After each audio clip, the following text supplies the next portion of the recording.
So I wanted to give you an update on my face.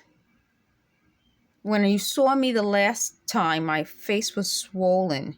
It's still a little swollen, but it isn't as swollen as before.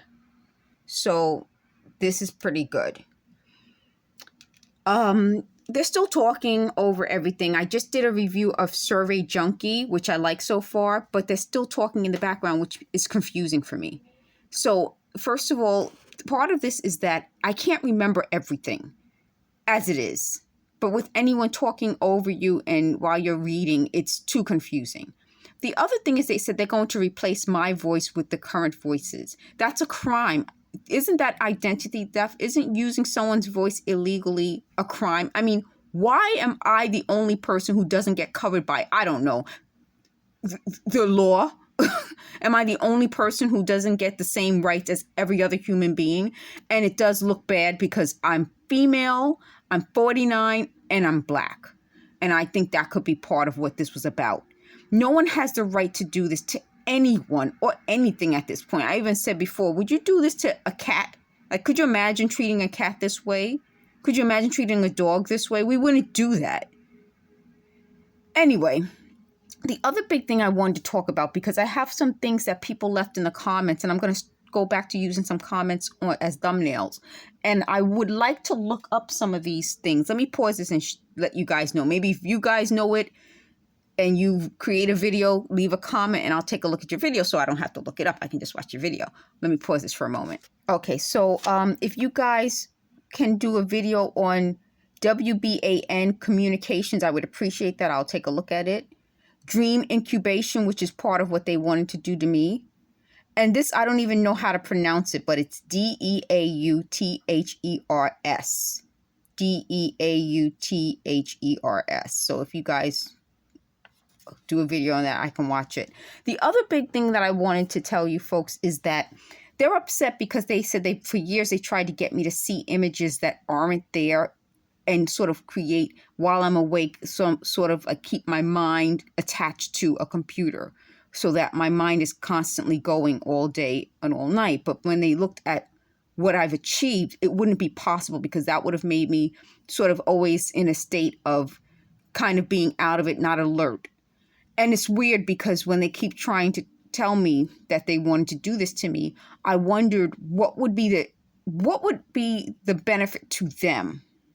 So they said it was all done to bring me down. So then you say, well, it's illegal then. So what's the benefit of someone admitting that they were doing this to bring me down, but they failed? I don't get it. Like, they keep telling me I don't get it. And at first when they were like, you don't understand. You don't understand. You're like, well, why? Explain it to me. But once they don't explain it, I realize that they don't understand. If you're doing something to bring someone down and it fails and that person does well anyway, then what was your effort about? Were you doing it to bring me down or were you doing to be superior? And the next part of that, which is the bigger issue, is they said that they never knew I was successful.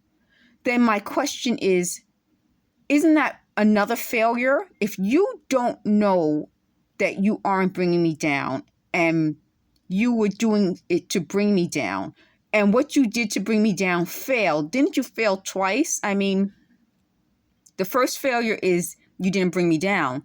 The second failure is you didn't know you didn't bring me down. That doesn't make sense. The other thing I want to talk about this is that I'm trying not to talk about them for the next few videos. My goal, hopefully, will be talking about other things, getting more information, passing on more information, talking about things that I care about, like the whole twin flame ebook that I hope to write, but also talking about other things that I'm doing besides this. I think it's helping me to get away from them. I think part of it is that when you're dealing with these types of stalkers who are abusive, the more time and energy you spend on them, the more abusive they become because they think there's a relationship. The other big thing about that is that the more they lie about things and want me to tell the correct things, the more I think it's beginning to occur to them that had it been the way they thought it was, this wouldn't have failed. It had to be this way because they failed because it wasn't the way they thought it was. When they keep trying to talk about bad things that they believed happened that really didn't happen the way they believed it happened, they're upset. They say, why would I talk about things the way I talk about things? But that goes back to what I'm saying. Like, it's important for me to speak to you the way I normally speak, because it shows that I speak as a normal person would. Some things seem great at the time. Some things seem horrible at the time. I was never the type of person who, and they hate when I use the word never, but they use always. What's the opposite of always? Never. So they're doing the same thing. You can't say always. There's no such thing as always. Yet they don't see that. They don't see how always is just like never. But I was never the type of person who wouldn't talk about what I feel, what I'm going through, my life experiences. So when they get upset about that, I would like to say, then you don't know me. If I always talk about my life and what's going on in my life, and you never not hear me doing that, then you should have known this is who I am. So it's my goal to talk to you like I normally speak to people. The other thing is they keep trying to change the way I speak. It's important that they don't do that. That would be something that would change who I am. My accent is, like you guys know, it's a New York accent. It's a West Indian American accent. It's because at 49, this is the way I grew up speaking. This is the way a lot of people around me speak. So if I seem like, where did I come from? I have this accent. I can list people who I grew up around who sounds very similar.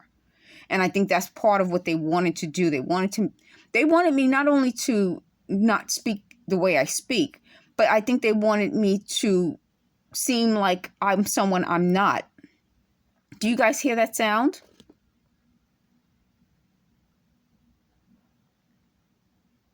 I don't know if you guys hear that sound. And I think part of why I can't speak like I'm someone I'm not is because it's part of what I believe in. I believe in being who I am, because I don't want you to, they're surprised that I've had long-term relationships. I don't want you to down the line look at me and say, who are you? I'm the person you met, the person you got to know. I'm the same person. And that's part of when one of the people involved hears me speaking and remembers how I was. I'm the same. And I can't change that. I don't want to change that. So I hope you guys get a chance to watch the review of Survey Junkie. Thank you for watching.